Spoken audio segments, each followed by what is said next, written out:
Welcome to എയ്സപ്പ്. ഇന്ന് നമ്മൾ discuss ചെയ്യുന്നത് കേരള ഹിസ്റ്ററിൻ്റെ ഭാഗത്തു നിന്നും KPCCയുടെ പ്രധാനപ്പെട്ട ഒരു 5 സമ്മേളനങ്ങളാണ്. നമുക്കറിയാം, ഇന്ത്യൻ നാഷണൽ കോൺഗ്രസിൻ്റെ കേരളത്തിലെ ശാഖയാണ് കേരള പ്രദേശ് കോൺഗ്രസ് കമ്മിറ്റി എന്ന് പറയുന്നത്. അതിൻ്റെ പ്രധാനപ്പെട്ട PSC സ്ഥിരം ചോദിക്കുന്ന ഒരു 5 സമ്മേളനങ്ങളാണ് നമ്മൾ ഇന്നത്തെ ക്ലാസ്സിൽ ഡിസ്കസ് ചെയ്യുന്നത്. നോക്കുക, അതിനു മുൻപ് KPCC എന്ന് പറയുന്ന സംഘടന, കേരള പ്രദേശ് കോൺഗ്രസ് കമ്മിറ്റി എന്ന് പറയുന്ന സംഘടന നിലവിൽ വന്ന വർഷമാണ് 1921 എന്ന് പറയുന്നത്. അപ്പോൾ അവിടെ നമ്മൾ ഓർത്തു വയ്ക്കേണ്ടത് KPCCയുടെ രൂപീകരണത്തിന് കാരണമായ ഇന്ത്യൻ നാഷണൽ കോൺഗ്രസിൻ്റെ സമ്മേളനം ഏതാണെന്ന് ചോദിച്ചു കഴിഞ്ഞാൽ 1920 നാഗ്പൂർ സമ്മേളനമാണ്. ഏത് സമ്മേളനമാണ്?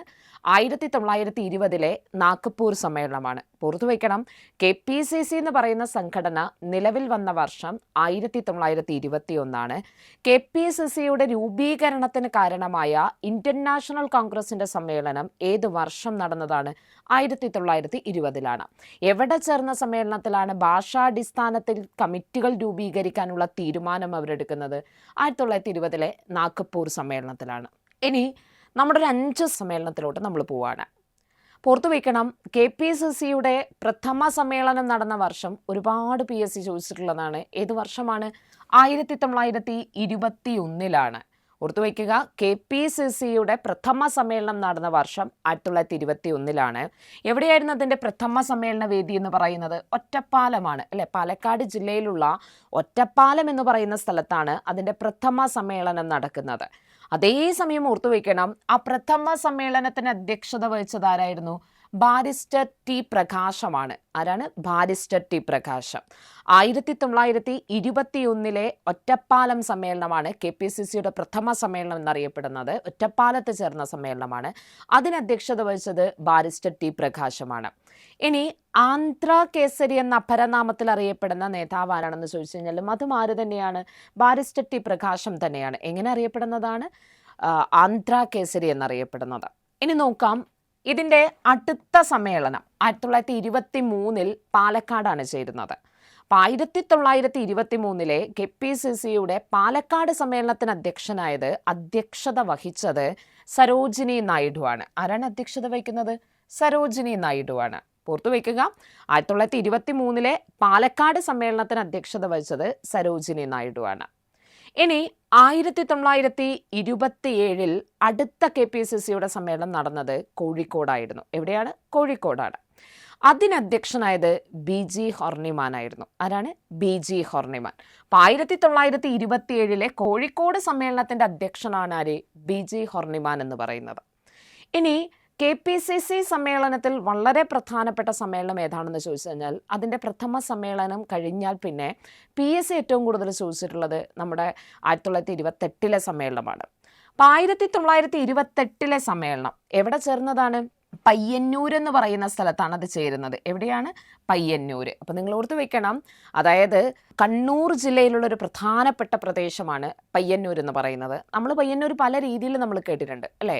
കേരളത്തിൽ ഉപ്പ് സത്യാഗ്രഹത്തിന് പ്രധാനപ്പെട്ട വേദി എന്ന് പറയുന്നത് പയ്യന്നൂരായിരുന്നു. കേരളത്തിൻ്റെ ബർദോളി, 2ാം ബർദോളി എന്നൊക്കെ അറിയപ്പെടുന്നതും പയ്യന്നൂർ തന്നെയാണ്. ആ പയ്യന്നൂരിലാണ് 1928 സമ്മേളനം നടക്കുന്നത്.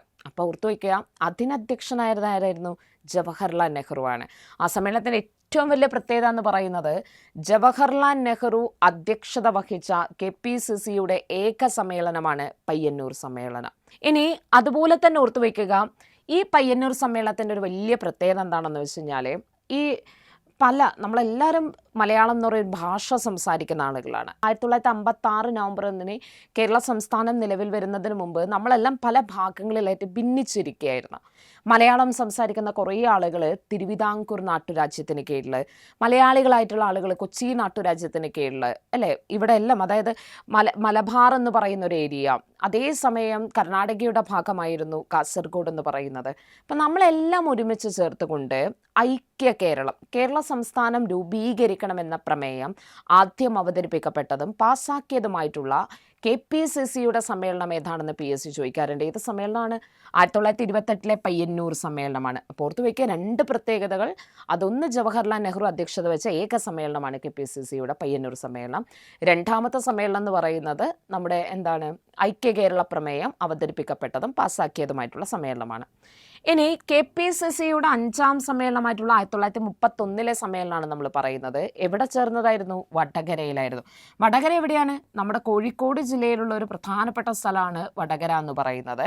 അതിന് അധ്യക്ഷനായിരുന്ന ആരായിരുന്നു? JM ഗുപ്തയായിരുന്നു. അപ്പോൾ ഓർത്തു വയ്ക്കുക, 1931 വടകര സമ്മേളനത്തിന് അധ്യക്ഷനായത് JM ഗുപ്തയാണ്. ആ സമ്മേളനത്തിൻ്റെ ഏറ്റവും മറ്റൊരു വലിയൊരു പ്രത്യേകത എന്ന് പറയുന്നത് നമ്മുടെ ഗുരുവായൂർ സത്യാഗ്രഹം നമുക്കറിയാം. 1931 to 32 വരെയാണ് ഗുരുവായൂർ സത്യാഗ്രഹം നടന്നിട്ടുള്ളത്. ആ സത്യാഗ്രഹത്തിൻ്റെ ഏറ്റവും പ്രധാനപ്പെട്ട നേതാവ് കേളപ്പനാണെന്ന് നമുക്കറിയാം. അതേസമയം നിങ്ങളിവിടെ ഓർത്തു വയ്ക്കേണ്ടത്, ഗുരുവായൂർ സത്യാഗ്രഹ പ്രമേയം പാസ്സാക്കിയ KPCCയുടെ സമ്മേളനം ഏതാണെന്ന് ചോദിക്കാറുണ്ട്. ഏത് സമ്മേളനമാണ്? 1931 വടകര സമ്മേളനമാണ്. അപ്പോൾ KPCCയുടെ 5 സമ്മേളനം നമ്മൾ പറഞ്ഞത്. ഇതിൽ തന്നെ PSC ഏറ്റവും കൂടുതൽ ചോദിച്ചിട്ടുള്ളതും നിങ്ങൾ ശ്രദ്ധിക്കേണ്ടതുമായിട്ടുള്ള സമ്മേളനമാണ് 1921 സമ്മേളനം, 1928 സമ്മേളനം, 1931 വടകര സമ്മേളനം.